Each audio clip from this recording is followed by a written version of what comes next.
Imagine being locked inside a county jail cell while a State Department's computer database firmly claims you are currently walking free at home. Sounds like a glitch in the Matrix? Welcome to the Florida Department of Corrections. Today, I'm going to share a profoundly absurd story where a state bureaucracy completely overrules a judge's explicit court order. To protect this individual's privacy, I won't be sharing any names, locations, or genders. This isn't about who it happened to, it's about how broken the system really is.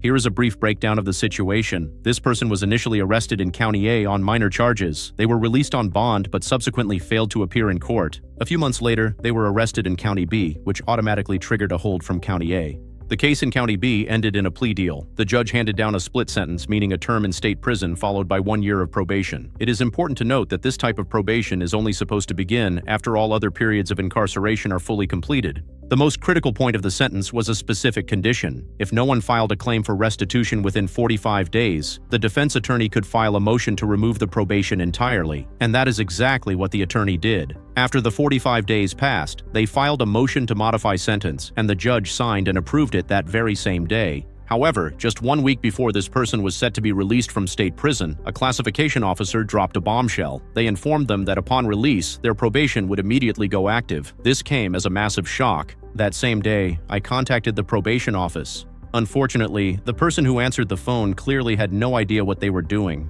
They looked up the County B Clerk of Court website, read the document where the judge approved the motion, and then looked at the paperwork the attorney had submitted. Their brilliant conclusion was that the lawyer had simply used the wrong terminology and therefore the probation was still valid. Shortly after that call, the defense attorney rang me back. I explained the situation to him again. He assured me that the probation had been completely removed, but said he would call the probation office himself just to be safe. A few minutes later, he called me back and confirmed everything was correct. The probation was definitely dead. He advised that once the person was released, they should just walk into the local probation office with the court documents and clear up the misunderstanding. To be absolutely safe, I also emailed all the court orders along with a full explanation directly to the prison classification officer. It felt like the issue was finally resolved. The next day, this individual was transferred to County A due to the active detainer. In the meantime, I found out from the court clerk that the Florida Department of Corrections had actually sent a formal inquiry to the County B judge, asking if the motion to modify sentence was legally valid. The court responded with a definitive yes.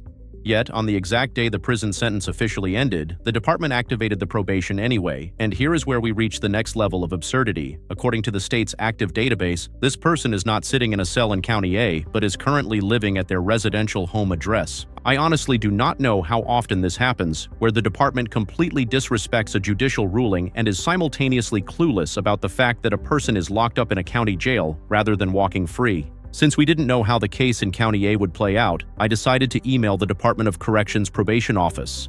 I outlined the entire timeline and attached the certified court documents proving the probation had been terminated. I received a generic response stating that my message had been forwarded to the appropriate personnel. 2 weeks later, the case in County A concluded with a sentence of additional jail time. This complicated things significantly. Now that this person had been assigned a specific probation officer, they wouldn't be able to clear up this bureaucratic mess themselves from inside a cell. If you're wondering why this is such a massive problem, let me explain. When you are on active probation, you are legally required to report to your officer and pay a monthly supervision fee, but when you are locked in a county jail, you physically cannot do that. Because the department system stubbornly claims this person is out on the streets, the system would inevitably flag them the following month for a violation of probation.